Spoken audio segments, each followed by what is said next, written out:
저는 깜빡했어요. 정말 실수예요. 아이가 너무 아파서 정신이 하나도 없었어요. 지금 바로 계산할게요. 제발 한 번만 봐주세요. 선생님, 다른 방법은 없을까요? 한 달 치료비만 150만 원입니다. 석 달은 지속해야 합니다. 통장 잔액 3만 원, 약값 3만 5천 원. 5천 원. 단 5천 원이 모자랐다. 손님 장바구니 확인해도 될까요? 저는 깜빡했어요. 정말 실수예요. 아이가 너무 아파서. 저 사람 도둑질하려던 거 아니야? 죄송합니다만 경찰에 신고해야 합니다. 안 돼요. 제가 전과자가 되면 이한이는 어떡해요? 피고인 민설인 5천 원의 차이. 한 여자의 인생이 법정에 섰다. 그리고 그녀를 바라보는 한 판사의 눈빛이 흔들렸다. 과연 그녀에게 내려질 판결은 무엇일까요? 그리고 왜 판사의 눈빛은 흔들린 걸까요? 지금 그 이야기가 시작됩니다. 이야기를 시작하기 전 구독과 좋아요 부탁드리며 지금 어디에서 이 이야기를 듣고 계신지 댓글로 알려주시면 그곳에 언제나 기쁨과 좋은 일들이 넘치길 기원하겠습니다. 엄마, 목이 너무 아파요. 이한아, 조금만 참아. 엄마가 약 사올게. 근데 엄마, 우리 집엔 왜 항상 돈이 없어요? 새벽 5시 알람이 울리기도 전에 민설인의 눈이 떠졌다. 옆방에서 들려오는 아들의 가쁜 숨소리가 잠을 허락하지 않았던 것이다.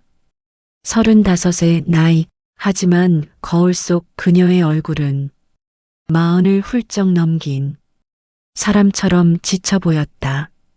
눈가의 주름, 거칠어진 손, 그리고 무엇보다 생기를 잃은 눈빛이 지난 몇 년간의 고단함을 그대로 드러내고 있었다. 설이는 조심스럽게 이한의 방문을 열었다. 8살 아들은 이불을 걷어차고 뒤척이며 잠들어 있었다. 이마에 손을 대보니 열이 또 올랐다. 만성 알레르기성 천식. 그것도 심한 편이라. 계절이 바뀔 때마다 미세먼지가 심한 날이면 어김없이 증상이 악화됐다. 병원비와 약값은 매달 설인의 월급에서 가장 큰 부분을 차지했다. 부엌으로 향한 설이는 냉장고를 열었다. 달걀 3개, 김치 1통, 우유 반 팩, 그게 전부였다. 오늘 아침은 계란말이와 밥으로 때워야 할 것 같았다. 아니, 이한에게는 계란 2개를 쓰고 자신은 김치만 먹어도 괜찮았다. 아이가 잘 먹고 건강하게 자라는 것, 그것만이 설인에게 유일한 희망이었다. 카페로 출근하는 길, 설인의 머릿속은 복잡했다. 이번 달 월세는 겨우 냈지만 다음 달 월세와 관리비, 그리고 무엇보다 이한의 병원비를 어떻게 마련해야 할지 막막했다. 카페 아르바이트로 받는 월 180만 원으로는 턱없이 부족했다. 주말에 추가로 하는 전단지, 배포 아르바이트까지 합쳐도 250만 원 정도. 여기서 월세 50만 원, 공과금 10만 원, 식비와 생활비 60만 원, 그리고 이한의 병원비와 약값이 매달 50만 원에서 70만 원 사이를 오갔다. 설인 씨, 오늘따라 안색이 안 좋네요. 괜찮아요? 카페 사장님의 걱정. 어린 목소리의 설이는 황급히 미소를 지었다. 걱정을 끼치고 싶지 않았다. 이 일자리마저 잃을까봐 두려웠다. 괜찮습니다, 사장님. 그냥 어젯밤에 잠을 좀 설쳐서요. 점심시간이 지나고 카페가 한산해질 무렵 설인의 핸드폰이 울렸다. 이한의 학교에서 걸려온 전화였다. 보건 선생님의 목소리는 다급했다. 이한이 수업 중에 호흡이 불편해 보건실에 왔다는 것이었다. 서린의 손에서 쟁반이 떨어질 뻔했다. 학교로 달려간 서린은 보건실 침대에 누워있는 아들을 발견했다. 이한은 가쁘게 숨을 몰아쉬고 있었다. 서린은 아들의 손을 꼭 잡았다. 엄마 왔어. 괜찮아. 다 괜찮을 거야. 보건 선생님은 조심스럽게 말했다. 어머님, 이한이의 증상이 자주 반복되고 있어요. 병원에서 제대로 된 검사를 받아보시는 게 좋을 것 같습니다. 서린은 고개를 끄덕였지만 마음은 무겁기만 했다. 병원 검사 그 모든 것이 돈을 의미했다. 그날 저녁 병원을 찾은 서린은 의사로부터 예상했던 이야기를 들었다. 이한의 증상이 점점 악화되고 있으며 기존 약으로는 더 이상 효과를 보기 어렵다는 것이었다. 새로운 치료제가 필요한데 그 약은 보험 적용이 되지 않아 한 달 치료비만 150만 원이 넘는다는 설명이었다. 선생님, 다른 방법은 없을까요? 어머님, 아이의 건강을 위해서는 이 치료가 필요합니다. 적어도 석 달은 지속해야 증상이 안정될 겁니다.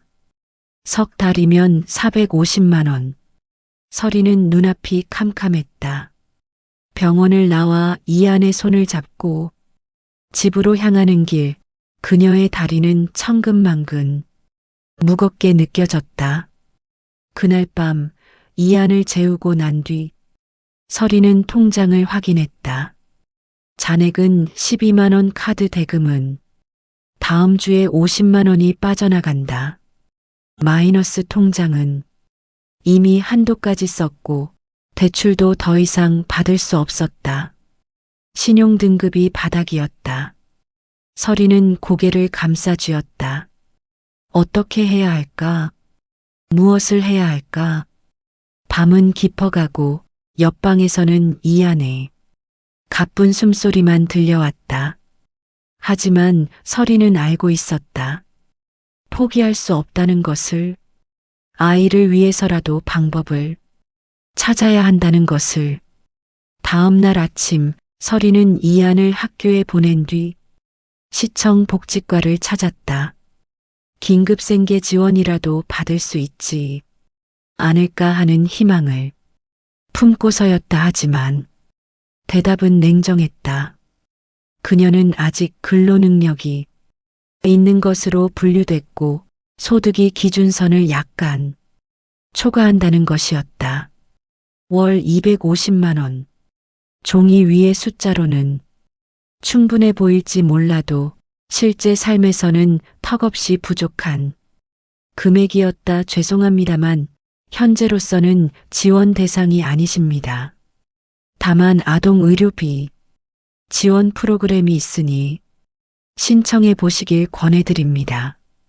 공무원은 몇 장의 안내 자료를 건넸다. 서린은 그것들을 받아들고 복지과를 나왔다. 햇살은 따사로웠지만 서린의 마음은 여전히 무겁기만 했다. 카페로 출근한 서린은 평소처럼 손님을 맞았다. 커피를 내리고 샌드위치를 만들고 테이블을 닦았다. 기계적인 움직임 속에서 그녀의 생각은 끊임없이 돌아갔다. 어떻게든 돈을 마련해야 했다. 이한의 건강이 먼저였다. 오후 4시쯤 카페 앞에 고급 세단 한 대가 멈춰 섰다. 정장 차림의 중년 남자가 내렸다. 단정한 머리, 절제된 움직임, 그리고 어딘지 모르게 풍기는 권위의 느낌. 그는 카페 안으로 들어와 아메리카노 한 잔을 주문했다. 서린이 커피를 내리는 동안 남자는 창밖을 바라보고 있었다. 그의 시선이 멈춘 곳은 카페 앞 벤치였다.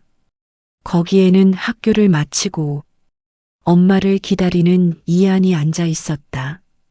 아이는 천천히 숨을 고르며 가방에서 흡입기를 꺼내 사용하고 있었다. 손님, 아메리카노 나왔습니다. 서린의 목소리에 남자가 고개를 돌렸다. 그의 눈빛은 따뜻했지만 어딘가 슬픔이 묻어 있었다. 감사합니다. 혹시 저 아이가 손님 자녀인가요? 갑작스러운 질문에 서린은 당황했다. 낯선 사람이 자신의 아이에게 관심을 보이는 것이 마냥 편치만은 않았다. 하지만 남자의 표정에서 악의는 느껴지지 않았다. 네, 그렇습니다만 아이가 건강이 좋지 않아 보이네요. 많이 힘드시겠습니다. 서린은 잠시 망설였다 하지만 그의 진심 어린 걱정이 느껴져 고개를 끄덕였다. 내 천식이 좀 심해서요. 남자는 조용히 고개를 끄덕이더니 지갑에서 명함 한 장을 꺼냈다. 제 명함입니다. 혹시 법률적인 문제나 사회복지 관련해서 도움이 필요하시면 연락하세요. 제가 아는 선에서 조언을 드릴 수 있을 겁니다. 서린이 명함을 받아보니 거기에는 서울중앙지방법원 부장판사 장도윤이라는 글자가 적혀 있었다. 판사 서린은 순간 움찔했다. 법원이라는 단어는 그녀에게 낯설고 먼 세계처럼 느껴졌다. 왜 제게 이런 호의를 베푸시는 건가요? 장도윤은 잠시 망설이다가 조용히 대답했다. 예전에 제게도 소중한 가족이 있었습니다. 하지만 제가 너무 바빴고 그들이 힘들어하는 걸 제대로 보지 못했죠. 그래서 이렇게라도 누군가에게 도움이 될 수 있다면 좋겠다고 생각했습니다. 그의 목소리에는 오래된 후회가 묻어 있었다. 서린은 명함을 꼭 쥐고 고개를 숙여 인사했다. 감사합니다. 하지만 저는 이미 충분히 많은 분들께 신세를 졌습니다. 더 이상 누군가에게 부담을 드리고 싶지 않아요. 장도윤은 쓸쓸하게 미소 지었다. 부담이 아닙니다. 그저 필요할 때 손을 내밀 수 있는 용기를 내시길 바랄 뿐입니다. 그는 커피 값을 계산하고 카페를 나갔다. 서린은 명함을 바라보다가 조심스럽게 앞치마 주머니에 넣었다. 그날 밤 잠들기 전 그녀는 명함을 다시 꺼내 보았다. 장도윤 판사 낯선 사람의 작은 친절이 그녀의 마음 한구석을 간지렸다 하지만 동시에 두려움도 밀려왔다. 도움을 받는다는 것, 누군가에게 자신의 어려움을 드러낸다는 것이 서린에게는 여전히 큰 벽처럼 느껴졌다. 일주일이 흘렀다. 이안의 상태는 나아지지 않았다. 밤마다 기침으로 잠을 설쳤고 학교에서도 자주 보건실을 찾았다. 담임 선생님으로부터 전화가 왔다. 이안이 체육 시간에 호흡이 힘들어 수업에 참여하지 못했다는 내용이었다. 어머님, 이안이를 위해서라도 빨리 치료를 시작하시는 게 좋겠습니다. 담임 선생님의 걱정 어린 목소리가 서린의 가슴을 후벼 팠다. 그녀도 알고 있었다. 너무나 잘 알고 있었다. 하지만 돈이 없었다. 그날 저녁 서린은 냉장고를 열었다. 거의 비어 있었다. 내일 장을 봐야 했다. 하지만 지갑에는 3만 원밖에 남아있지 않았다. 서린은 깊은 한숨을 내쉬었다. 다음 날 오후 서린은 카페 일을 마치고 근처 대형마트로 향했다. 최소한의 식료품이라도 사야 했다. 손에 든 장바구니에는 라면 한 봉지, 달걀 한 판, 우유 한 팩, 그리고 이안이 좋아하는 과자 한 봉지가 담겼다. 계산대로 가는 길에 서린의 눈에 약국 코너가 들어왔다. 그곳에는 이안에게 필요한 알레르기 약이 진열돼 있었다. 한 박스에 35,000원. 서린의 지갑에 있는 돈으로는 식료품과 약을 함께 살 수 없었다. 그녀는 한참을 그 앞에서 서 있었다. 마음속에서 무언가가 속삭였다. 아이가 더 중요하잖아. 약이 급해 서린은 약 한 박스를 집어들었다. 장바구니에 담으며 머릿속으로 계산을 했다. 일단 약을 사고 식료품은 최소한만. 아니, 둘 다 사려면. 혼란스러운 생각들이 꼬리를 물었다. 피곤함과 걱정으로 머리가 복잡했다. 계산대에서 서린은 정신없이 물건들을 올려놓았다. 계산원이 물건을 스캔하는 동안 서린은 멍하니 지갑을 들여다보고 있었다. 손님, 총 28,000원입니다. 서린이 카드를 건네고 영수증을 받는 순간 계산대 옆 직원이 다가왔다. 손님, 잠시만요. 장바구니 한번 확인해도 될까요? 서린은 그제야 정신이 번쩍 들었다. 장바구니 아래를 보니 계산되지 않은 약 박스가 그대로 있었다. 순간 얼굴이 하얗게 질렸다죠. 저는 깜빡했어요. 정말 실수예요. 하지만 직원의 표정은 굳어 있었다. 매니저가 호출됐고 상황은 점점 커졌다.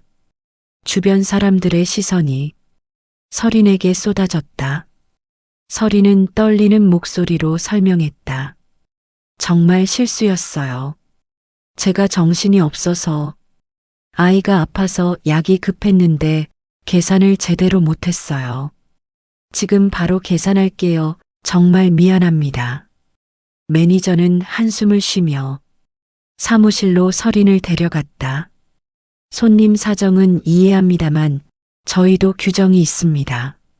CCTV를 확인해 보니 손님께서 약을 장바구니 깊숙이 넣으신 게 보이거든요. 의도가 있었는지 없었는지 저희가 판단하기 어렵습니다. 서린은 고개를 떨구었다. 변명의 여지가 없었다.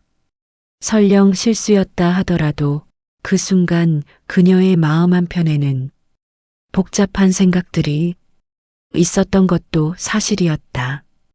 결국 경찰이 출동했고 서린은 간단한 조사를 받았다.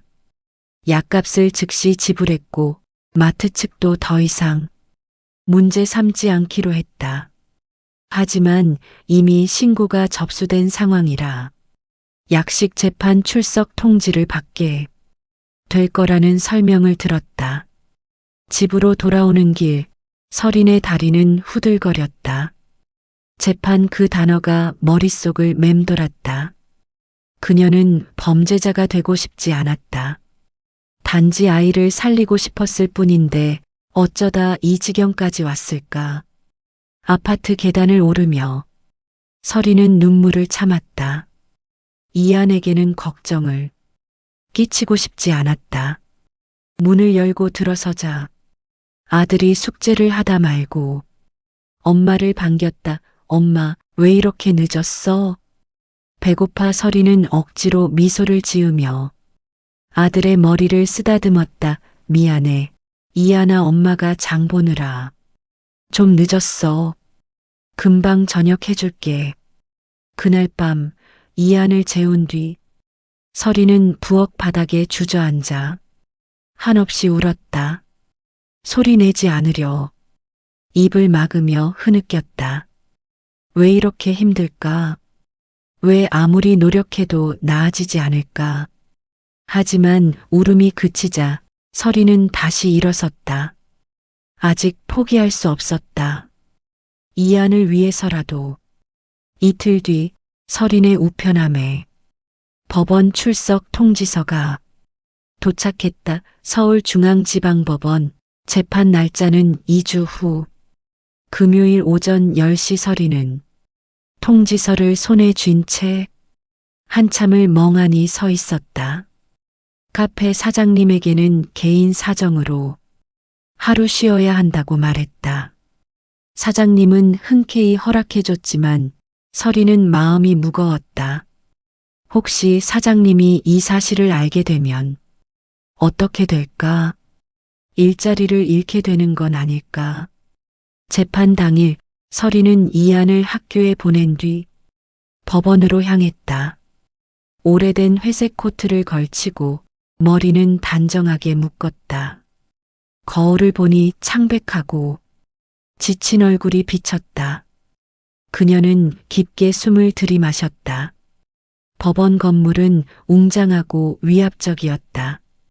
대리석 바닥과 높은 천장, 그리고 무표정한 사람들의 얼굴. 서리는 작아지는 기분이 들었다. 대기실에서 자신의 이름이 호명되기를 기다리는 동안 그녀의 손은 계속 떨렸다. 민서린 씨, 제3호 법정으로 입장하세요. 안내방송이 울렸다.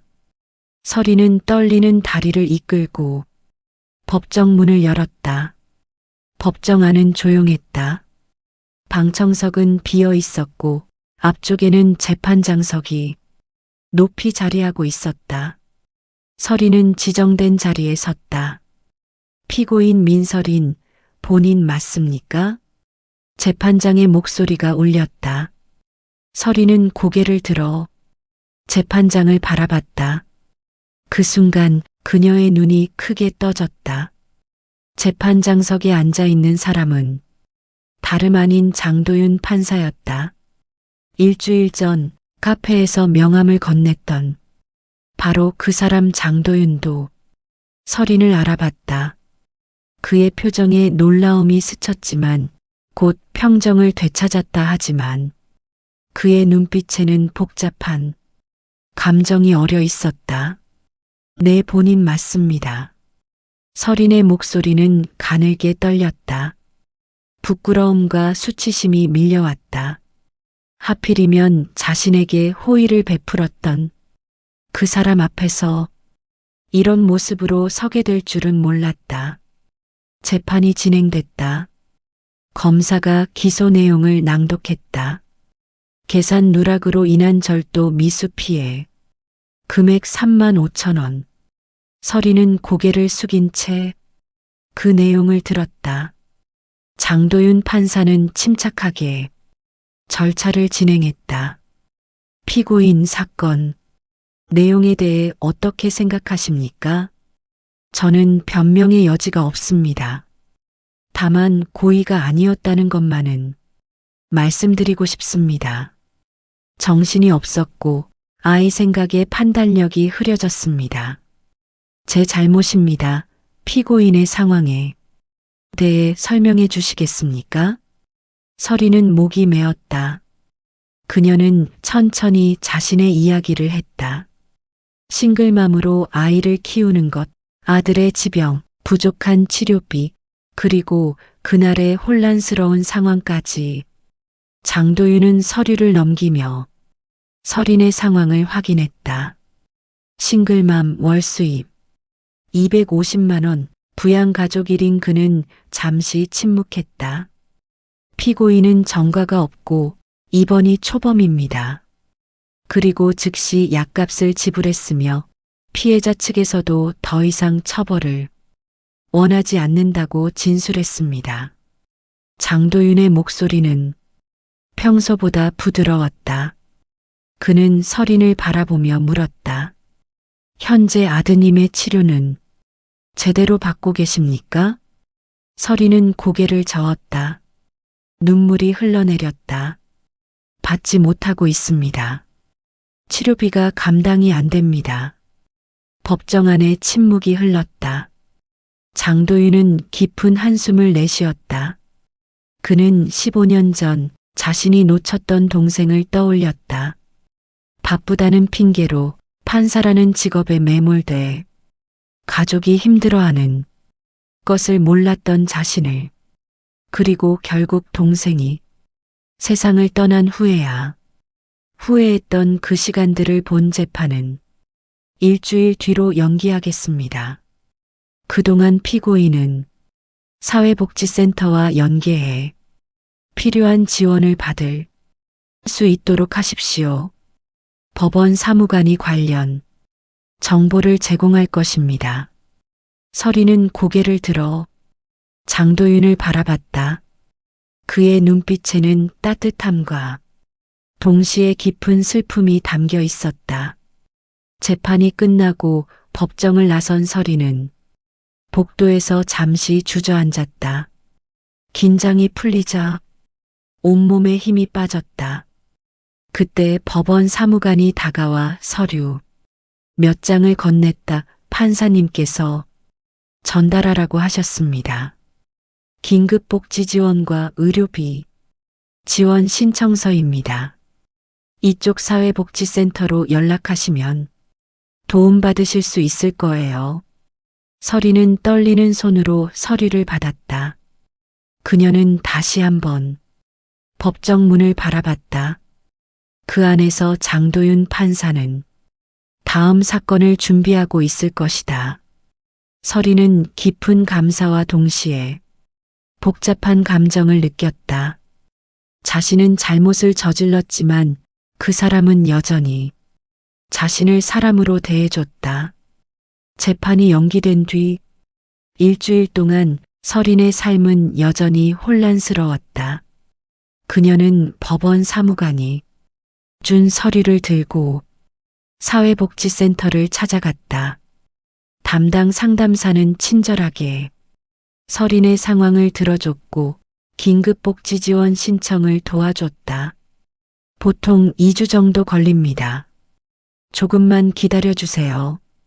아동 의료비 지원도 함께 신청해 드릴게요. 2주 서린에게는 그 시간조차 길게 느껴졌다. 하지만 적어도 희망이 생겼다. 이안이 제대로 된 치료를 받을 수 있다는 희망. 카페에서의 일상은 예전과 비슷했다.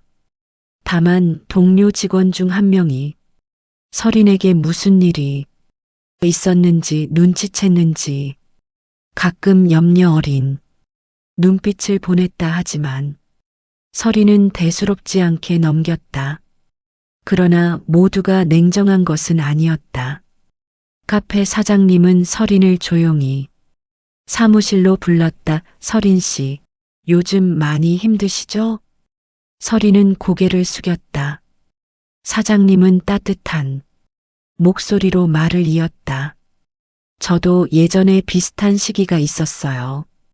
아이가 아프고 돈은 없고 세상이 다 무너지는 것 같았죠. 그래서 서린 씨 마음이 조금은 이해가 갑니다. 사장님은 봉투 하나를 내밀었다. 많지는 않지만 이번 달 급여에서 선불로 조금 드릴게요. 아이 병원비에 보태세요. 서린의 눈에 눈물이 고였다. 세상이 차갑기만 한 것은 아니었다. 여전히 따뜻한 사람들이 있었다. 감사합니다. 정말 감사합니다. 카페를 나온 서린은 바로 병원으로 향했다. 이안의 진료 예약일이었다. 의사는 아이의 상태를 확인하고 진지한 표정을 지었다. 어머님, 아이의 상태가 더 악화되기 전에 치료를 시작해야 합니다. 다음 주부터라도 시작하시길 권합니다. 서린은 고개를 끄덕였다. 사장님께 받은 돈과 복지센터에서 받게 될 지원금을 합치면 한 달치 치료비는 마련할 수 있을 것 같았다. 그 다음은 그때 가서 또 방법을 찾아야 했다. 그날 저녁 아파트 복도에서 서린은 같은 층에 사는 이웃을 만났다. 한 이웃은 서린을 보자 얼굴을 찌푸리며 지나쳤지만 옆집 박 여사는 달랐다. 박 여사는 서린의 팔을 잡으며 말했다. 서린 씨, 요즘 힘들다는 소문 들었어요. 우리 아이도 예전에 많이 아팠었거든요. 얼마나 마음고생이 심한지 알아요. 박 여사는 작은 봉투를 서린의 손에 쥐어줬다. 많진 않지만 이안이 약 사는데 보태요. 그리고 힘들 때 언제든 말해요. 우리 이웃 아니에요? 서린은 그제야 눈물을 터뜨렸다. 세상은 잔인하지만 동시에 따뜻했다. 어둠 속에서도 작은 빛들이 그녀를 지켜주고 있었다. 다음 날 서린은 사회복지센터로부터 연락을 받았다. 긴급복지 지원이 승인됐다는 소식이었다. 당장 사용할 수 있는 생계비 50만 원과 의료비 지원 100만 원이 책정됐다. 서린은 전화를 끊고 한참을 울었다. 기쁨의 눈물이었다. 그날 저녁 서린은 이안과 함께 작은 치킨 한 마리를 시켜 먹었다. 오랜만에 아이의 얼굴에 환한 웃음이 번졌다. 엄마, 오늘 치킨 먹어도 돼? 응, 오늘은 특별한 날이야. 우리 이안이 곧 건강해질 거니까. 하지만 서린의 마음 한구석에는 여전히 불안이 자리하고 있었다. 일주일 뒤 재판. 그녀는 어떤 판결을 받게 될까? 집행유예, 벌금형? 밤이 깊어가고 서린은 창밖을 바라봤다. 도시의 불빛들이 반짝였다. 저 많은 불빛 중 하나하나에 각자의 이야기가 있을 것이다. 그리고 그녀의 이야기도 그 중 하나일 뿐이다. 서린은 깊게 숨을 들이마셨다. 내일을 위해, 아들을 위해 그녀는 계속 나아가야 했다. 재판일이 다가오면서 서린은 밤마다 불안에 시달렸지만 동시에 작은 희망도 품고 있었다. 장도윤 판사가 보여준 따뜻함, 사회복지 지원, 그리고 주변 사람들의 도움. 이 모든 것이 그녀에게는 다시 일어설 수 있는 힘이 되고 있었다. 재판일이 하루 앞으로 다가왔다. 서린은 밤새 잠을 이루지 못했다. 침대에 누워 천장을 바라보며 온갖 생각이 머릿속을 휘저었다. 집행유예를 받으면 전과자가 되는 건가? 그렇게 되면 카페 일을 계속할 수 있을까? 혹시 이안이 학교에서 놀림을 받는 건 아닐까? 새벽 4시 서린은 결국 침대에서 일어났다. 부엌으로 가서 찬물을 한 컵 마셨다. 떨리는 손으로 컵을 쥐고 있자니 지난 몇 주간의 일들이 주마등처럼 스쳐 지나갔다. 마트에서의 그 순간, 법정에서 장도윤, 판사를 마주쳤던 순간, 그리고 사람들의 차가운 시선들. 엄마, 왜 앉아? 이안의 목소리에 서린은 놀라 돌아봤다. 아들이 잠옷 차림으로 부엌 입구에 서 있었다. 이안아, 엄마가 물 좀 마시려고. 너는 왜 안 자니? 엄마가 없어서 깼어. 엄마, 요즘 자꾸 한숨 쉬어. 내가 아파서 그래. 서린의 가슴이 먹먹해졌다. 8살 아이가 엄마를 걱정하고 있었다. 서린은 아들을 꼭 안아주었다. 아니야, 엄마는 괜찮아. 그냥 요즘 일이 좀 많아서. 그래, 우리 이안이는 걱정하지 마. 하지만 아이는 엄마의 거짓말을 알고 있는 듯 했다.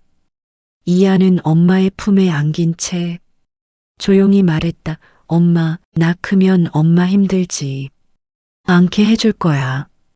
많이 벌어서 엄마 편하게 해줄게. 서린의 눈에서 뜨거운 눈물이 흘러내렸다. 이 아이 때문에, 이 아이만을 위해서라도 그녀는 무너져서는 안 됐다. 다음 날 아침 서린은 이안을 학교에 보내고 법원으로 향했다. 지난번보다는 마음에 준비가 되어 있었지만 여전히 두려움은 가시지 않았다. 법원 복도를 걷는 동안 다리가 후들거렸다. 법정에 들어서자 장도윤 판사는 이미 자리에 앉아 서류를 검토하고 있었다. 그는 서린을 보자 잠시 눈을 마주쳤다. 그의 눈빛은 지난번과 달랐다. 더 깊은 무언가가 담겨 있었다. 피고인 민서린, 지난 일주일간 사회복지 지원을 신청하셨습니까? 네, 신청했습니다. 승인도 받았습니다. 아드님의 치료는 시작하셨습니까? 네, 다음 주부터 시작하기로 했습니다. 장도윤은 고개를 끄덕이며 서류를 넘겼다. 그는 잠시 침묵하다가 입을 열었다. 피고인은 초범이며 실제 범죄가 완성되기 전에 즉시 대금을 지불했습니다. 또한 피고인의 행위는 개인의 이익이 아닌 부양가족의 치료를 위한 절박함에서 비롯된 실수로 판단됩니다. 장도윤의 목소리는 법정 안에 차분하게 울려 퍼졌다. 하지만 그럼에도 불구하고 법은 누구에게나 공정하게 적용되어야 합니다. 아무리 절박한 상황이라 하더라도 법을 어긴 것에 대해서는 책임을 져야 합니다. 서린은 고개를 숙였다. 그녀도 알고 있었다. 변명의 여지가 없다는 것을. 다만 장도윤의 목소리가 잠시 멈췄다. 그는 서린을 바라보며 천천히 말을 이었다. 법은 처벌만을 위한 것이 아닙니다. 법은 사람들이 다시 일어설 수 있도록 돕는 역할도 해야 합니다. 특히 피고인처럼 부득이한 상황에 내몰린 이들에게는 더욱 그러합니다. 법정 안에 잠시 정적이 흘렀다. 장도윤은 판결문을 읽기 시작했다. 피고인 민서린에게 벌금 50만 원을 선고하며 1년의 집행유예를 부과합니다. 또한 사회봉사 80시간을 명합니다. 서린은 안도의 한숨을 내쉬었다.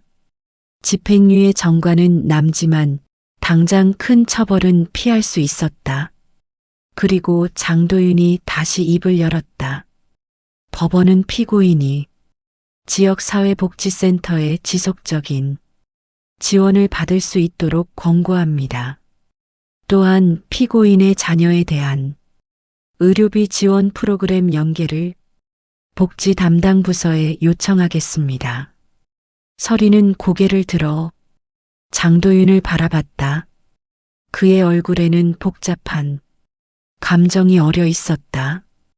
판사로서의 엄정함과 동시에 한 사람으로서의 따뜻함이 공존하고 있었다. 재판이 끝나고 법정을 나선 서린은 복도 벤치에 앉아 한참을 울었다. 안도의 눈물이었다. 그녀는 끝나지 않았다. 여전히 살아있고 여전히 아들을 지킬 수 있었다. 그날 오후 서린이 카페로 복귀하자 사장님이 따뜻하게 맞아줬다. 어떻게 됐어요? 집행유예 받았습니다. 일은 계속할 수 있습니다. 사장님은 안도의 미소를 지었다. 다행이네요. 앞으로도 힘내세요. 서린 씨라면 충분히 잘 해낼 수 있어요. 하지만 그날 저녁 서린은 법원에서 받은 서류들을 검토하다가 한 가지 사실을 발견했다. 사회복지 프로그램 연계 서류에 장도윤 판사의 개인적인 추천서가 첨부되어 있었다. 그 추천서에는 이렇게 적혀 있었다. 민서린 씨는 어려운 환경 속에서도 자녀를 위해 최선을 다하는 책임감 있는 보호자입니다. 일시적인 판단 착오로 인한 이번 사건이 그녀의 전체 삶을 규정해서는 안 됩니다. 지역사회에 적극적인 지원을 요청합니다. 서린은 그 글을 읽으며 또다시 눈물을 흘렸다. 장도윤 판사, 그는 왜 자신에게 이런 호의를 베푸는 걸까? 그날 밤 서리는 처음으로 그에 대한 궁금증을 품게 됐다. 한편 법원 집무실에서 장도윤은 창밖을 바라보고 있었다. 도시의 불빛들이 반짝이는 저녁이었다. 그는 책상 서랍에서 낡은 사진 한 장을 꺼냈다. 15년 전 동생과 함께 찍은 마지막 사진이었다. 동생 장수진 그녀도 설인처럼 싱글맘이었다. 아이를 혼자 키우며 힘들게 살았지만 도윤은 판사라는 직업에 매몰되어 동생의 고통을 외면했었다. 그리고 어느 날 동생은 세상을 떠났다. 과로와 스트레스로 인한 급성 심근경색이었다. 도윤은 그때부터 후회했다. 왜 동생에게 더 관심을 가지지 않았을까? 왜 그녀가 도움을 청할 때 바쁘다는 핑계로 외면했을까? 그 후회는 15년이 지난 지금까지도 그를 괴롭히고 있었다. 수진아, 미안해. 형이 너무 늦게 깨달았어. 도윤은 사진을 다시 서랍에 넣으며 깊은 한숨을 내쉬었다. 설인을 보면 동생이 떠올랐다. 같은 또래, 같은 상황, 같은 고통하지만 이번에는 놓치고 싶지 않았다. 적어도 한 사람이라도 제대로 도울 수 있다면 그것이 동생에 대한 속죄가 될 수 있지 않을까? 다음 날 설이는 사회복지센터를 다시 찾았다. 담당 상담사는 장도윤. 판사의 추천서를 보고 눈을 크게 떴다. 민설인 씨, 판사님께서 직접 이렇게 자세한 추천서를 써주시는 경우는 정말 드물어요. 판사님이 많이 신경 써주신 것 같네요. 설이는 복잡한 마음이 들었다. 감사함과 동시에 부담감도 느껴졌다. 왜 그는 자신에게 그토록 관심을 가지는 걸까? 상담사는 설인에게 여러 지원 프로그램을 안내했다. 직업훈련 프로그램, 아동의료비 지원, 긴급 생계비 대출, 그리고 심리 상담 서비스까지. 설인이 활용할 수 있는 지원은 생각보다 많았다. 이 프로그램들을 잘 활용하시면 충분히 생활을 안정시킬 수 있을 거예요. 특히 직업훈련 프로그램은 설인 씨께 꼭 맞을 것 같은데 제과제빵 과정이 다음 달에 시작됩니다. 설인은 고개를 끄덕였다. 제과제빵 예전부터 관심은 있었지만 배울 기회가 없었다. 이제 그녀에게 필요한 것은 용기였다.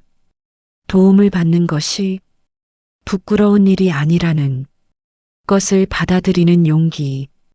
그날 저녁 집으로 돌아온 설이는 이안과 함께 저녁을 먹으며 말했다. 이안아, 다음 주부터 새로운 치료 시작하는 거 알지? 그리고 엄마도 새로운 공부를 시작할 거야. 이안은 환하게 웃었다. 정말? 엄마 뭐 배워? 빵 만드는 거. 엄마가 맛있는 빵 만들어서 우리 이안이 먹여줄게. 설이는 아들의 머리를 쓰다듬으며 미소 지었다. 아직 갈 길은 멀었지만 적어도 방향은 찾은 것 같았다. 어둠 속에서 작은 빛이 보이기 시작했다. 그로부터 한 달이 흘렀다. 이안은 새로운 치료를 시작한 뒤 눈에 띄게 건강이 좋아졌다. 밤에 기침하는 횟수가 줄었고 학교에서도 활기차게 생활할 수 있게 됐다. 담임 선생님으로부터도 좋은 소식이 들려왔다. 이안이가 요즘 정말 밝아졌어요. 친구들과도 잘 어울리고 수업 집중도도 높아졌습니다. 설인에게도 변화가 찾아왔다. 사회복지센터에서 소개받은 제과제빵, 직업훈련 프로그램에 등록했다. 오전에는 카페에서 일하고 오후에는 훈련센터에서 기술을 배우는 일정이었다. 힘들었지만 이전의 막막함과는 달랐다. 이제 그녀에게는 목표가 생겼다. 어느 토요일 오후 서리는 법원이 지정한 사회봉사를 시작했다. 지역 노인복지관에서 어르신들의 식사를 돕고 청소를 하는 일이었다. 처음에는 어색했지만 시간이 지나면서 오히려 마음이 편안해졌다. 아가씨, 젊은 사람이 고생이 많네 한 할머니가 서린에게 말을 걸었다. 팔순이 넘어 보이는 할머니는 따뜻한 미소를 띠고 있었다. 아닙니다. 제가 해야 할 일을 하는 거예요. 봉사 온 거지. 요즘 젊은 사람들 이렇게 성실하게 나오는 경우 드문데. 기특한의 서리는 쓸쓸하게 웃었다. 자발적인 봉사가 아니라 법원 명령이었지만 그것을 굳이 말할 필요는 없었다. 오히려 이 시간이 서린에게는 위안이 됐다.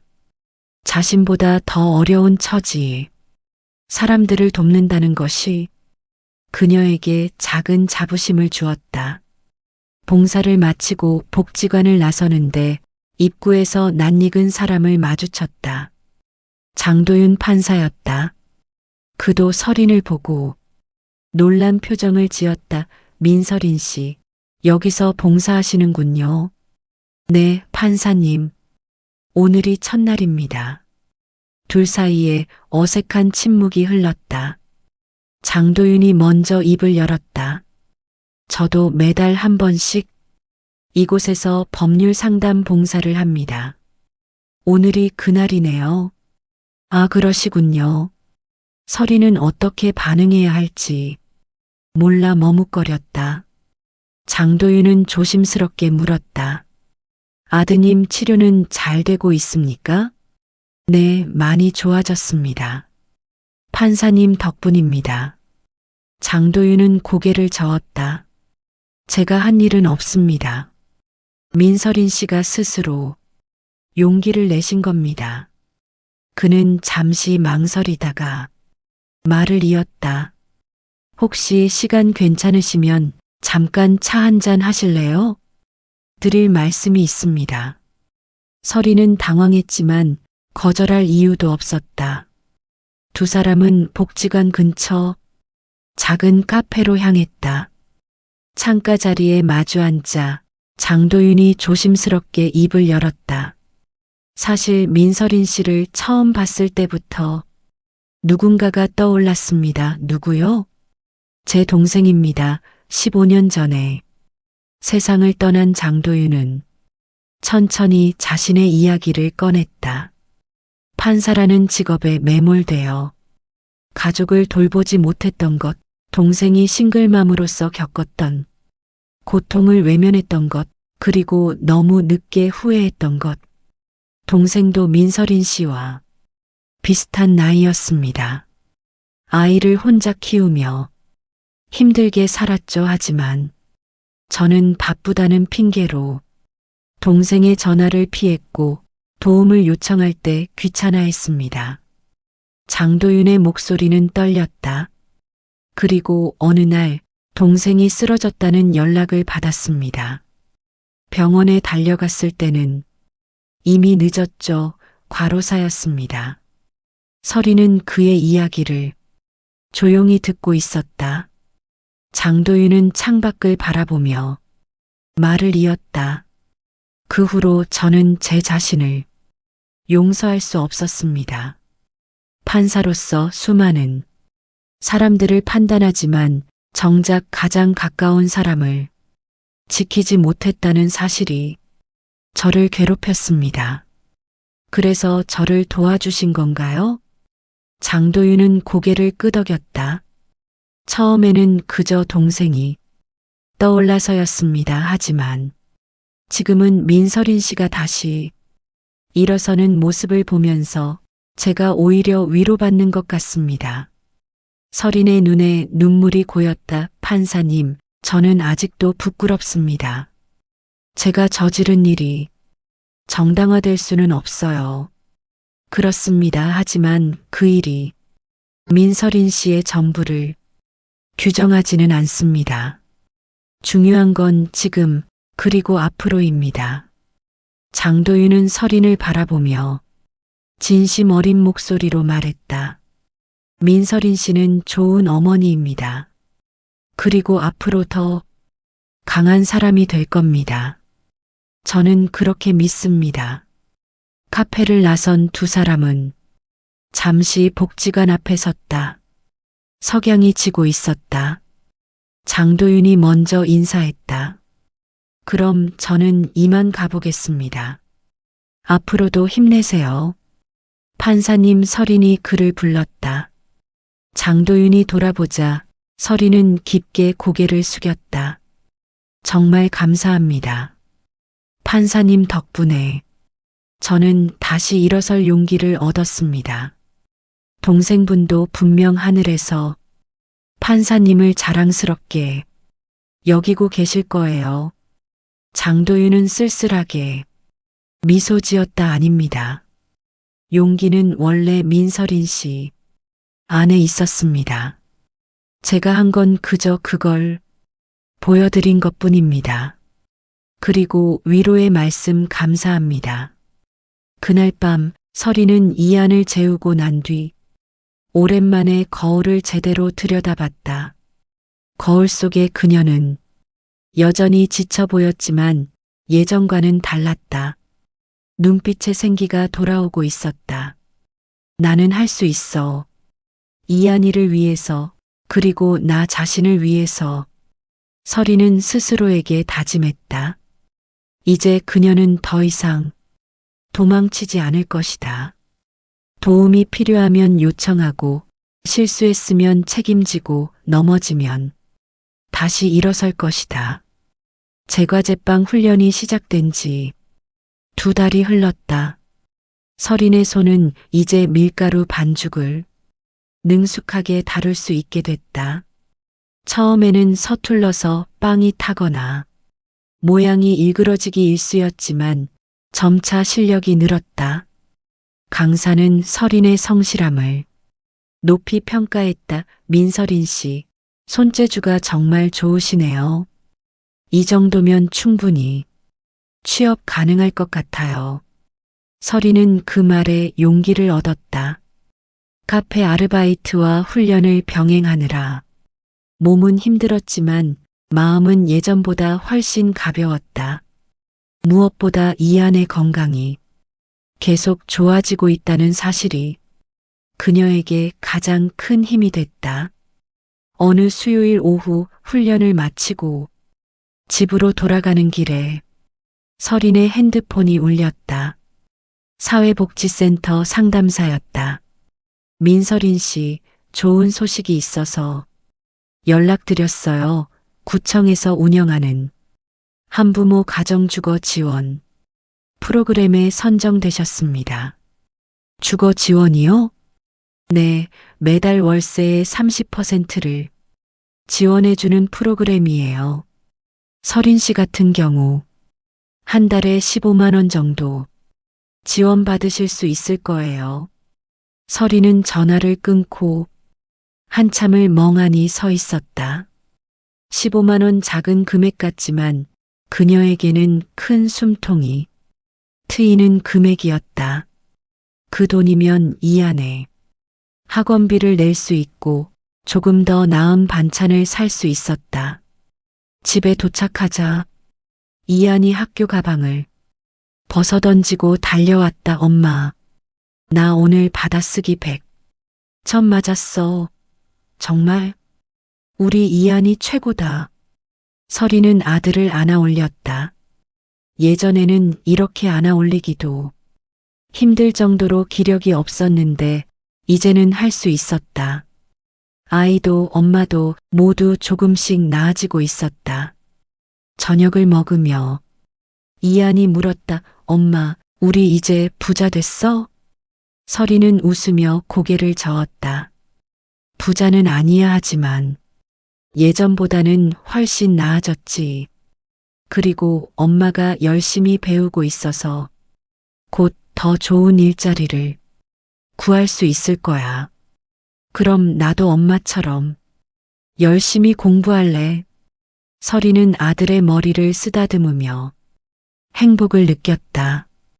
이런 평범한 순간들이 얼마나 소중한지 그녀는 이제야 깨닫고 있었다. 다음 주 토요일 설이는 복지관에서 4번째 봉사를 했다. 이제는 어르신들과도 친해져서 이름을 부르며 인사를 나눴다. 설이나, 오늘도 왔구나. 우리 설인이가 제일. 부지런해 할머니, 오늘 점심 맛있게 드셨어요? 그럼 내가 차려준 밥인데 안 맛있겠니? 봉사를 마치고 나오는데 또다시 장도윤과 마주쳤다. 그는 법률 상담을 마치고 나오는 참이었다. 민설인 씨, 오늘도 수고하셨습니다. 판사님도요. 두 사람은 자연스럽게 함께 걸었다. 이제 그들 사이의 어색함은 많이 사라진 상태였다. 요즘 어떻게 지내십니까? 장도윤의 물음에 설이는 환하게 웃으며 대답했다. 많이 좋아졌습니다. 제과제빵 훈련도 잘 받고 있고 이한이도 건강해졌어요. 그리고 주거 지원도 받게 됐습니다. 다행입니다. 정말 다행이에요. 장도윤의 목소리에는 진심 어린 기쁨이 묻어났다. 그는 잠시 망설이다가 물었다. 혹시 훈련 끝나면 어디서 일하실 계획이신가요? 아직 확실하진 않지만 강사님이 몇 군데 제과점을 추천해 주셨어요. 면접 기회를 얻을 수 있을 것 같습니다. 그렇군요. 민설인 씨라면 충분히 잘하실 겁니다. 두 사람은 버스 정류장에서 헤어졌다.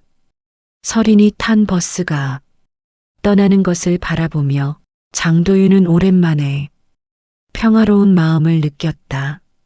적어도 한 사람은 제대로 도울 수 있었다. 동생 수진이 어딘가에서 이 모습을 보고 있다면 조금은 용서해 줄까? 한 달 뒤 설인에게 기회가 찾아왔다. 제과제빵 훈련센터와 연계된 작은 디저트 공방에서 정규직 제의가 들어온 것이다. 공방 사장님은 설인의 성실함과 손재주를 높이 평가했다. 민설인 씨, 우리 공방에서 일해보실 생각 없으세요? 월급은 280만 원이고 4대 보험은 다 들어드리고 근무 시간도 유연하게 조정 가능합니다. 설이는 믿기지 않는다는 표정으로 물었다. 정말 제가 해도 될까요? 물론이죠. 설인 씨 실력이면 충분합니다. 그리고 저희 공방은 가족 같은 분위기라서 아이 때문에 급하게 조퇴하셔도 괜찮아요. 설이는 그 자리에서 눈물을 흘렸다. 몇 달 전만 해도 상상할 수 없었던 일이었다. 정규직, 4대 보험, 안정된 수입, 그리고 이해해주는 직장. 이 모든 것이 꿈만 같았다. 그날 저녁 설이는 이한과 함께 작은 축하 파티를 열었다. 치킨과 피자를 시켜놓고 두 사람은 즐겁게 식사를 했다. 엄마, 이제 우리 괜찮아진 거야? 이한의 질문에 설이는 고개를 끄덕였다. 응, 우리 이제 괜찮아. 엄마가 더 열심히 해서 우리 이한이 하고 싶은 거 다 할 수 있게 해줄게. 엄마, 나는 엄마가 웃는 게 제일 좋아. 설이는 아들을 꼭 안아주었다. 이 아이를 위해서라면 그녀는 무엇이든 할 수 있었다. 다음 날 설이는 장도윤 판사에게 문자를 보냈다. 처음으로 자신이 먼저 연락하는 것이었다. 판사님, 좋은 소식이 있어서 연락드립니다. 정규직 일자리를 구했습니다. 모두 판사님 덕분입니다. 정말 감사합니다. 잠시 후 답장이 왔다. 축하합니다. 민서린 씨의 노력이 만들어낸 결과입니다. 앞으로도 응원하겠습니다. 서린은 미소 지으며 핸드폰을 내려놓았다. 그녀의 인생에 드디어 봄이 찾아오고 있었다. 석 달이 흘렀다. 서린은 디저트 공방에서 정식 직원으로 일하며 안정된 생활을 이어가고 있었다. 월급은 280만 원, 거기에 주거 지원금과 이안의 의료비 지원까지 합치면 생활이 한결 여유로워졌다. 더 이상 통장 잔액을 보며 불안해하지 않아도 됐고 이안에게 필요한 것들을 사줄 수 있게 됐다. 공방 사장님은 서린의 실력을 인정해서 점차 더 많은 책임을 맡겼다. 케이크 데코레이션, 새로운 레시피 개발, 그리고 손님 응대까지. 서린은 일하는 것이 즐거웠다.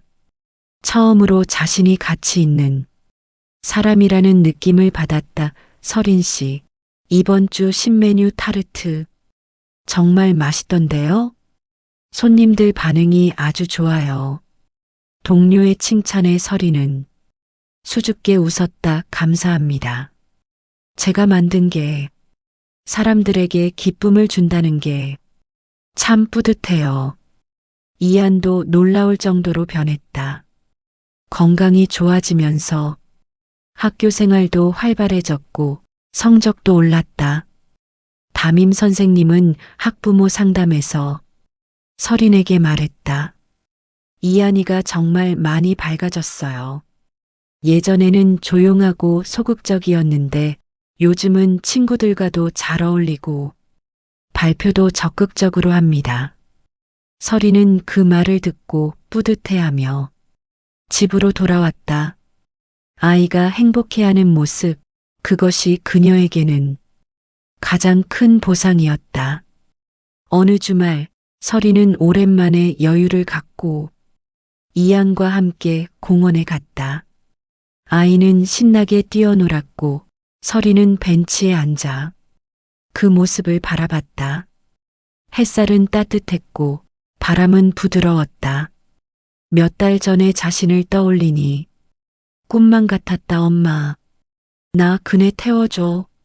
이안의 목소리에 서린은 벌떡 일어나 아들에게 달려갔다. 그녀는 이안을 그네에 태우고 밀어주며 함께 웃었다. 이런 평범한 행복이 얼마나 소중한지 그녀는 뼈저리게 알고 있었다. 공원을 나오는 길에 우연히 예전 카페 사장님을 만났다. 사장님은 서린을 보고 반갑게 인사했다. 서린 씨, 오랜만이네요. 요즘 어떻게 지내요? 사장님, 안녕하세요. 저 지금 제과점에서 정식으로 일하고 있어요. 그래요? 정말 잘 됐네요. 서린 씨 열심히 하는 거 알았어요. 언젠가 좋은 일 있을 줄 알았죠. 사장님은 진심으로 기뻐하는 표정이었다. 서린은 감사의 마음을 전했다. 사장님께서 힘들 때 저를 믿어주셔서 여기까지 올 수 있었어요. 정말 감사합니다. 에이, 모료 서린 씨가 스스로 노력한 거지. 앞으로도 계속 잘 되길 바랄게요. 집으로 돌아온 서린은 거울 앞에 섰다. 거울 속에 그녀는 몇 달 전과는 완전히 달라져 있었다. 생기가 돌아온 얼굴, 자신감 있는 눈빛, 그리고 무엇보다 진심으로 웃을 수 있는 여유. 서린은 자신에게 말했다. 잘했어. 민서린 정말 잘했어. 그날 밤 서린은 오랜만에 장도윤 판사를 떠올렸다. 그가 없었다면 지금의 자신은 없었을 것이다. 그에게 제대로 된 감사를 전하고 싶었다. 서린은 핸드폰을 들고 망설이다가 문자를 보냈다. 판사님, 저 민설인입니다. 다음 주 토요일 복지관 봉사 가실 거죠? 제가 작은 선물을 준비했습니다. 꼭 받아주세요. 곧 답장이 왔다. 민설인 씨, 선물까지는 부담스럽습니다. 하지만 토요일에 뵙겠습니다. 다음 주 토요일, 설이는 공방에서 직접 만든 케이크 한 조각을 예쁘게 포장해서 복지관으로 갖다 봉사를 마치고 장도윤을 기다리던 중 그가 법률 상담을 마치고 나왔다. 판사님, 설인이 그를 불렀다. 장도윤은 설인을 보고 미소 지었다. 민설인 씨, 오랜만입니다. 이거 받아주세요. 제가 직접 만든 케이크예요. 판사님께 감사의 마음을 전하고 싶어서요. 설이는 조심스럽게 포장된 케이크를 건넸다. 장도윤은 잠시 망설이다가 받아들였다. 감사합니다. 민설인 씨가 직접 만드셨다니 더 의미가 있네요. 두 사람은 복지관 앞 벤치에 나란히 앉았다. 가을 햇살이 따뜻했다. 설인이 먼저 입을 열었다. 판사님, 제가 판사님께 처음 재판받던 날을 기억하세요? 그때 저는 정말 끝이라고 생각했어요. 하지만 판사님께서 저에게 다시 일어설 기회를 주셨습니다.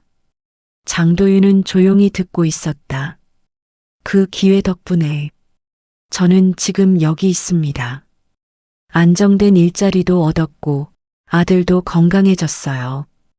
이 모든 게 판사님 덕분입니다. 장도윤은 고개를 저었다. 아닙니다. 제가 한 건 아주 작은 일뿐입니다. 민설인 씨가 스스로 일어선 겁니다. 아니에요. 판사님이 제게 손을 내밀지 않으셨다면 저는 여기 없을 거예요. 두 사람 사이에 잠시 침묵이 흘렀다. 장도윤이 천천히 입을 열었다. 사실 저도 민설인 씨께 감사드려야 할 것 같습니다.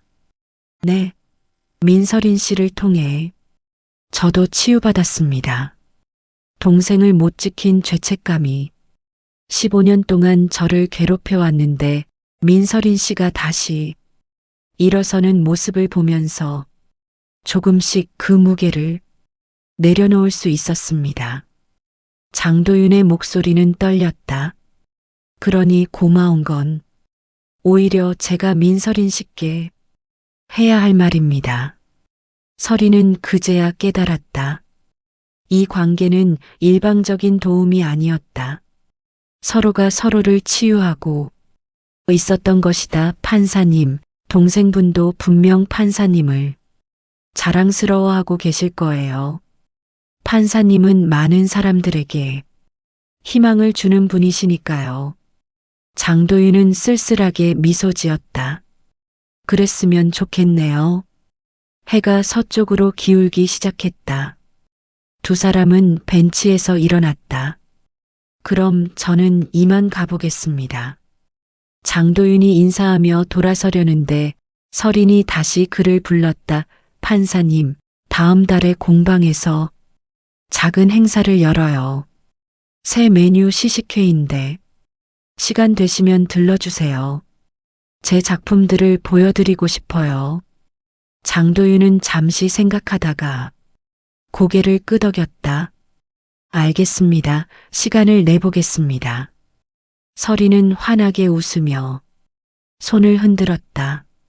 장도윤도 미소 지으며 손을 흔들어 주었다. 두 사람의 그림자가 석양 속에 길게 늘어졌다. 그날 밤 설이는 이 안을 재우고 난 뒤 일기를 썼다. 오랜만에 펜을 든 것이었다. 오늘 나는 깨달았다. 인생은 혼자 사는 게 아니라는 것을. 누군가의 작은 친절이 한 사람의 인생을 바꿀 수 있다는 것을. 그리고 내가 받은 도움을 언젠가 다른 누군가에게 전할 수 있다는 것을. 나는 이제 더 이상 두렵지 않다. 앞으로 어떤 일이 있어도 나는 다시 일어설 수 있다. 2달 후 디저트 공방은 작은 시식회를 열었다. 크리스마스를 앞둔 12월의 어느 토요일, 공방은 따뜻한 조명과 케이크 향기로 가득했다. 설인이 개발한 새로운 디저트 라인을 선보이는 자리였다. 어서 오세요.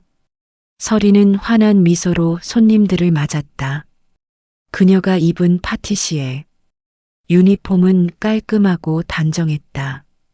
몇 달 전에 지친 모습은 어디에도 없었다. 대신 자신감과 활력이 넘쳤다. 이안도 엄마를 돕기 위해 함께 왔다. 아이는 손님들에게 작은 샘플, 케이크를 나눠주며 즐거워했다. 건강해진 이안의 모습을 보며 사람들은 미소 지었다. 오후 3시쯤 공방 문이 열리며 장도윤이 들어섰다.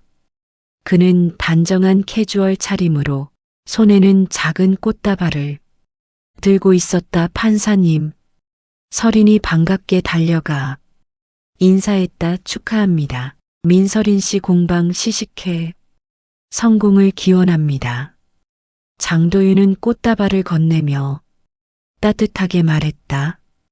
설인은 감격스러운 표정으로 꽃을 받았다. 정말 오실 줄 몰랐어요. 바쁘실 텐데. 약속은 지켜야죠. 장도윤은 공방을 둘러보았다.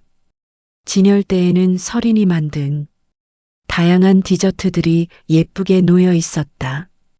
초콜릿 케이크, 과일, 타르트, 마카롱, 쿠키 하나하나가 정성스럽게 만들어진 작품들이었다.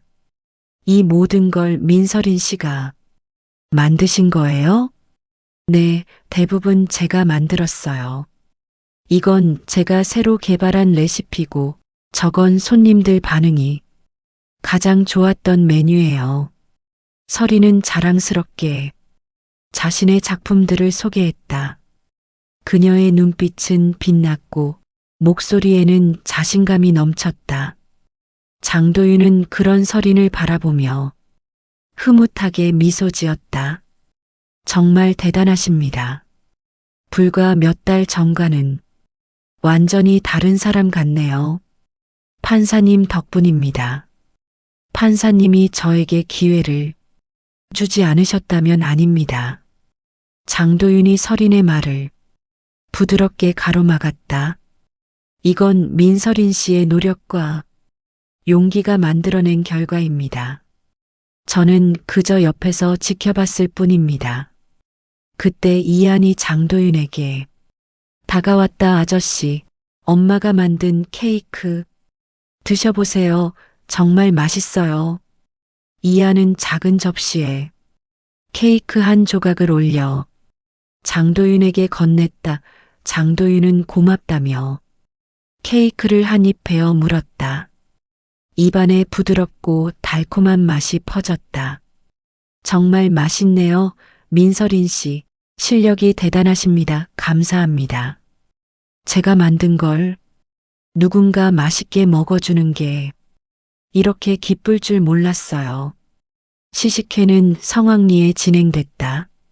손님들은 설인의 디저트를 맛보고 감탄했고 많은 주문이 들어왔다. 공방 사장님은 흐뭇한 표정으로 설인의 어깨를 두드렸다. 설인 씨 덕분에 오늘 대성공이에요. 앞으로도 잘 부탁합니다. 시식회가 끝나고 손님들이 하나둘 돌아간 뒤 설인은 장도윤과 함께 공방 앞 벤치에 앉았다. 크리스마스 장식으로 꾸며진 거리는 아름다웠다. 판사님, 오늘 와주셔서 정말 감사합니다. 제가 더 감사합니다. 민설인 씨의 성공을 직접 눈으로 볼 수 있어서 기쁩니다. 장도윤은 잠시 망설이다가 조심스럽게 물었다. 앞으로 계획은 어떻게 되세요? 일단은 이 공방에서 실력을 더 쌓고 싶어요. 그리고 언젠가는 제 가게를 열고 싶다는 꿈도 있어요. 작지만 따뜻한 사람들이 행복해질 수 있는 그런 가게요. 서린의 목소리에는 확신이 담겨 있었다.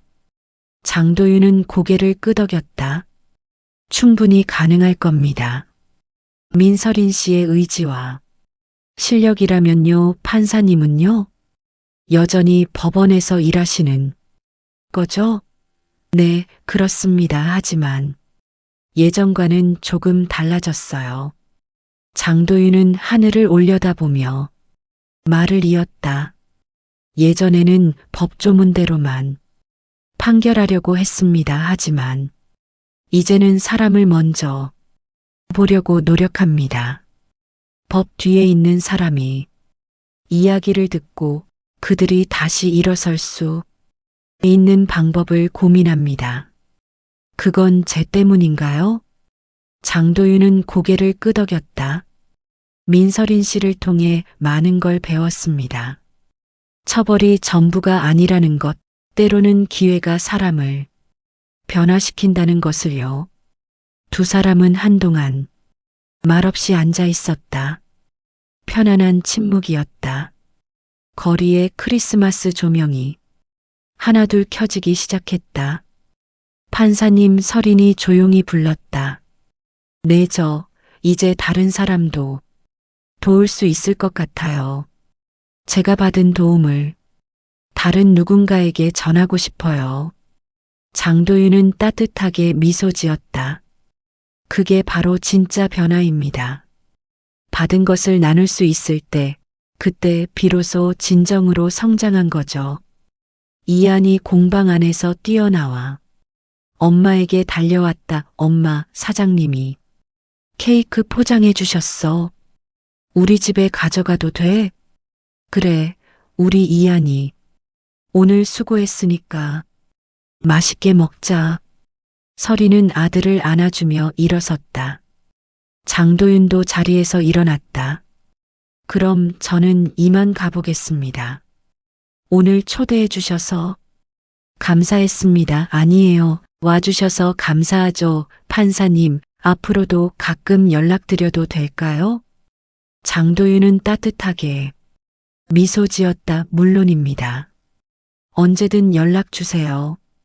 그리고 민서린 씨, 정말 축하합니다. 지금의 모습이 정말 자랑스럽습니다. 서린과 이하는 장도윤이 떠나는 모습을 배웅했다. 그의 뒷모습이 거리 저편으로 사라질 때까지 두 사람은 손을 흔들었다. 엄마, 저 아저씨 좋은 사람이야? 응, 아주 좋은 사람이야. 엄마에게 다시 일어설 용기를 준 분이시거든. 집으로 돌아가는 버스 안에서 서리는 창밖을 바라봤다. 크리스마스 불빛으로 가득한 도시는 따뜻하고 아름다웠다. 1년 전만 해도 이 불빛들이 그녀에게는 너무 먼 세상처럼 느껴졌다. 하지만 이제는 달랐다. 그녀도 이 불빛의 일부가 됐다.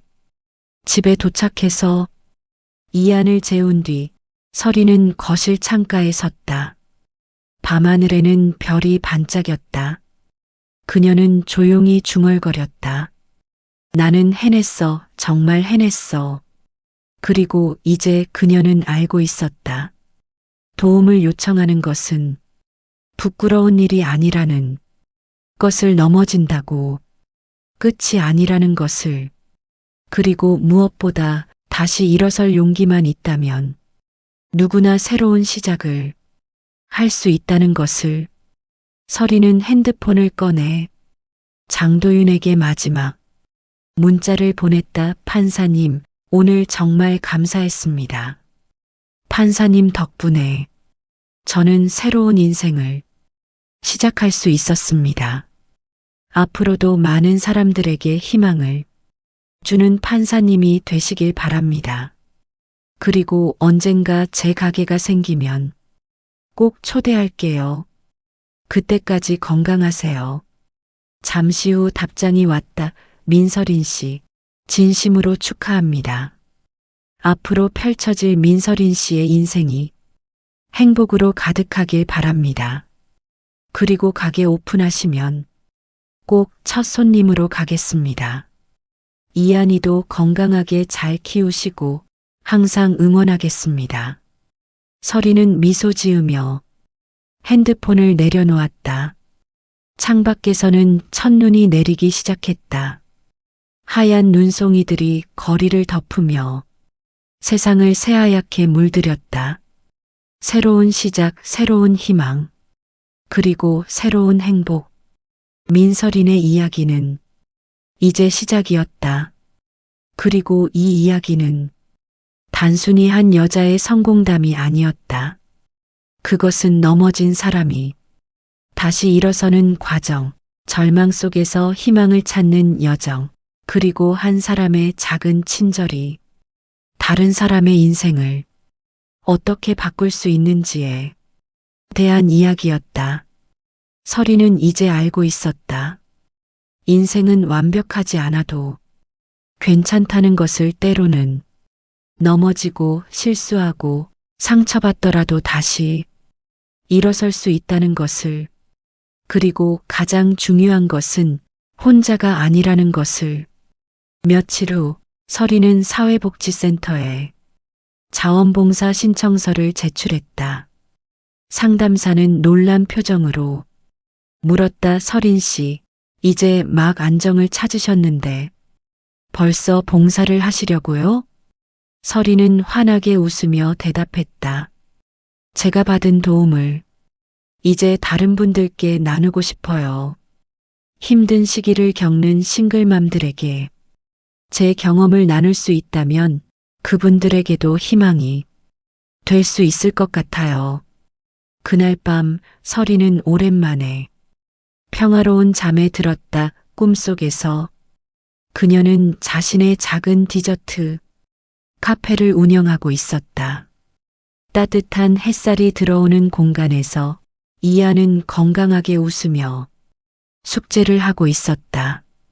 그리고 문을 열고 들어오는 손님들의 얼굴에는 행복한 미소가 가득했다.